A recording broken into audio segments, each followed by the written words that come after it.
What I'm trying to do is do an anthropological kind of stance, is explain to the modern world that there were Fijian ways of looking at things that were difficult to learn, but then they were imposed with another system which became the colonial system, was supposed to be superior. Right. And to be more productive, because we're entering, it's a continuation of industrial revolution, and we had to modernize and we had to build up work ethics as opposed to our previous civilization, if I can call it that, where we go by the seasons. Whatever is in season, then we did not look too far ahead. And that was a way of life. The world was new since Columbus in 1492. And then it's all coming through, and it's still going on, that unfolding of people with the advantage of being able to plan ahead, as opposed to living each day as it comes. But well, philosophically, there are pluses and minuses on both sides of the equation. Now, what I am trying to do is that with our history students here, they have to go and look at the history from their own country and listen to their oral tradition and reconstruct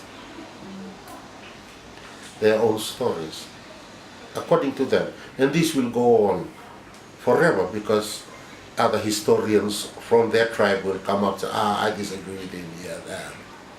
There was this other factor which he did not take into account. Yes. Knowledge over time that I've accumulated, and then I read into the history of our history and ask questions on it.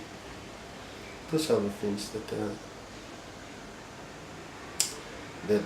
that's forming this perspective that I'm using.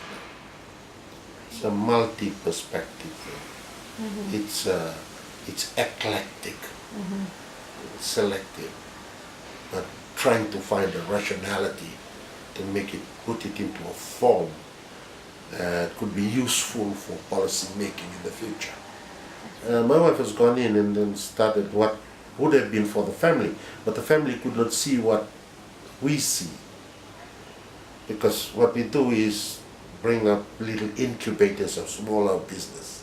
So we have an electrical business there, we have a noodle factory, we have a mechanic, and we have a little curry shop, and we have our main, and now we're going on to farming, 50 acres. My wife is showing it, working at a smaller level with a Matagali. It's a sub-clan of my mother's people. So that's a farming and the business.